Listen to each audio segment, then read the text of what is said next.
Chinese बहू। Chinese बहू हमारी याद तो है ना आपको? भूले तो नहीं ना? हाँ भाई, थोड़ी देर में ही सही, लेकिन चाइनीज बहू की कहानी आ ही गई। क्या हो रहा है ये देश में? चाइना ने तो आतंकी मचा रखा है। अरे क्या हो गया, क्यों चाइना को कोसता रहता है?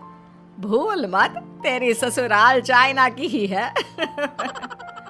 हाँ माँ, पर ये देखना, लड़ाई झगड़े, ये बीमारी, ऊपर से ये देश कितना चालाक है। अंदर न जाने क्या क्या करता रहता है। तभी अंदर से बहू की चिल्लाने की आवाज आती है। अरे क्या हो गया बहू, क्यों चिल्ला रही है? माँ जी, ये देखिए, ये रूस ने यूक्रेन की हालत क्या कर दी है। ऊपर से चाइना में दोबारा लॉकडाउन लग गया है। माँ जी, अब क्या किया जाए?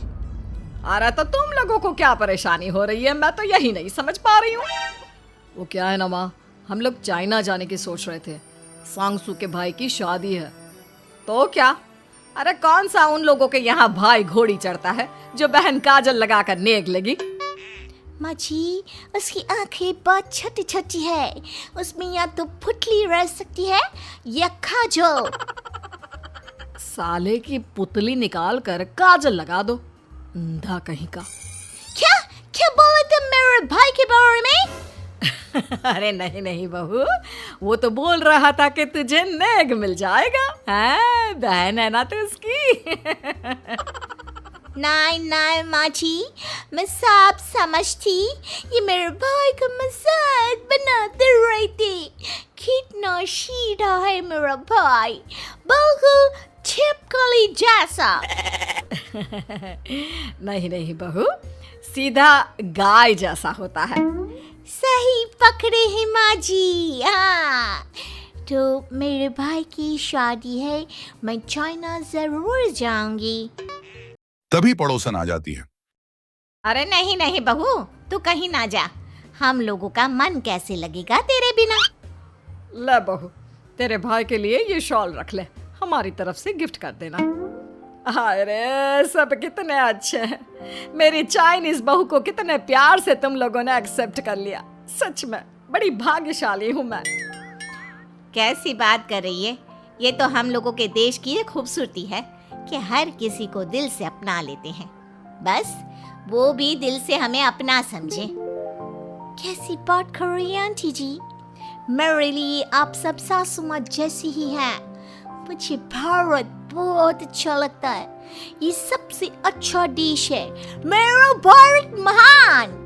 वैसे भी लड़के की शादी जहाँ होती है वो तो वहीं की हो जाती है ना। जीती रे बहू, सही बोल रही है। औरत तो होती ही पानी की तरह है, जो जहाँ जैसे रखे वैसे ही शेप ले लेती है।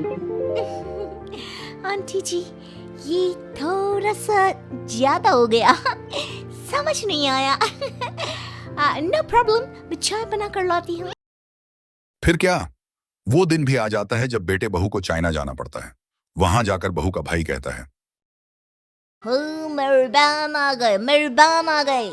मैंने सबको बोला कि सब हिंदी में बात करेंगे, नहीं तो बहन नाराज हो जाएगी।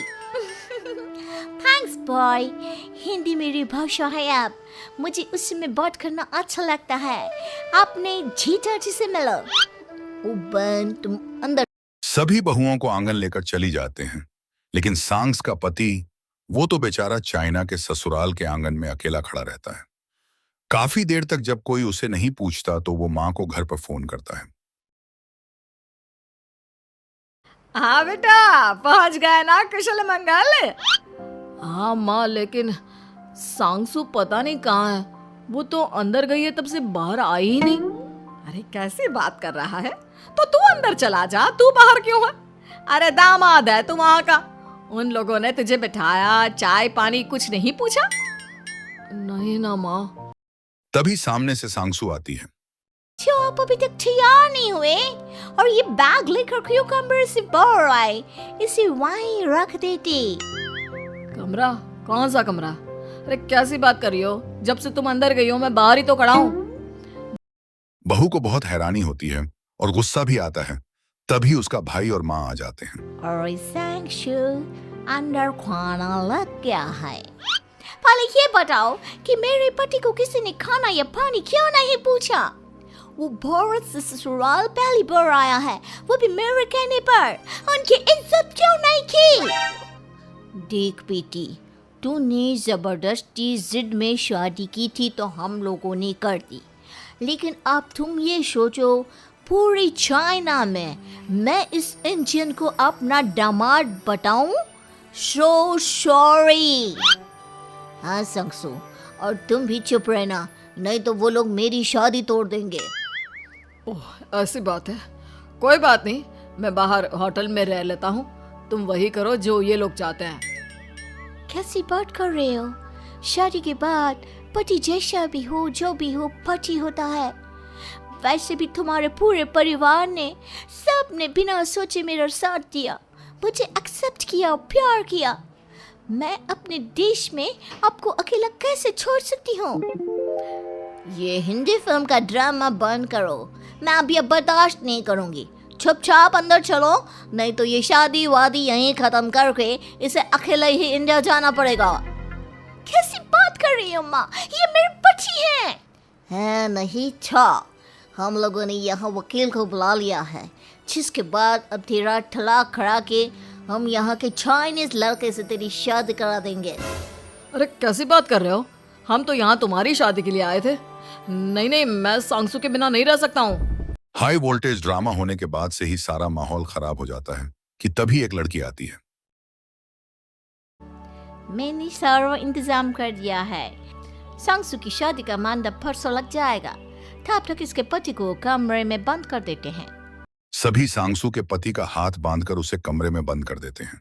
ये क्या कानूनी है? आप लोग मेरे पति के साथ ऐसा नहीं कर सकते हैं। मैं किसी से शादी नहीं करूंगी, ये साफ बात है। पहले मैं अपनी शादी करूं, फिर तेरी भी शादी करवा दूंगा।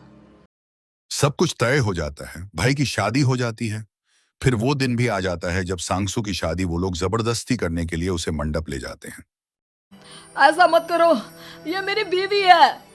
मैं किसी से शादी नहीं करूंगी। कैसे नहीं करेगी शादी? शादी तो तेरा बाप भी करेगा। हो, मैं करूंगा शादी। प्लीज कोई मेरी शादी किसी अच्छा औरत से करवा दे। चाओ।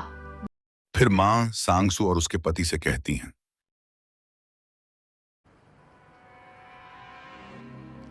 तुम लोगों का बच्चा मेरी कैद में है।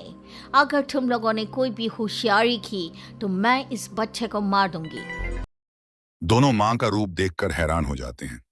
बच्चे के खातिर दोनों शांत हो जाते हैं और शादी की रस्में शुरू हो जाती हैं कि तभी सांगसू की सास पुलिस के साथ आ जाती हैं। माँ, ससुर माँ आ गई, मेरी माँ आ गई। माँ प्लीज हम लोगों को बचाकर वापस ले चलो। पुलिस सभी को गिरफ्तार कर लेती है। बेटी के बच्चे को मारने की धमकी तो कोई चुड़ैल ही दे सकती है। अरे तो ये चुड़ैल ही तो है। ये सही बोल रहे हैं, ये औरत किसी चुड़ैल से कम नहीं है। तभी उन लोगों का बच्चा आकर सांगसू के गले लग जाता है। माँ, तू सही समय पर आ गई, लेकिन तुझे कैसे पता चला कि यहाँ ये सब हो रहा है? बेटा, ये चाइनीज लोग ना होते ही धोखेबाज हैं। इन लोगों पर मुझे भरोसा नहीं था, इसलिए मैंने तेरे फोन को हमेशा के लिए मेरे फोन से अटैच कर दिया था, जिससे तेरे आसपास होने वाली सारी बात मैं सुनती रहूं। उस दिन भी मेरी तेरी बात हो रही थी तो तेरा फोन ऑन था, मैं सब समझ गई थी। मुझे माफ कर दो। नहीं, बिल्कुल नहीं। चलिए माँ जी, इंडिया वापस चलते हैं। आज के बाद मैं यहाँ कभी नहीं आऊंगी।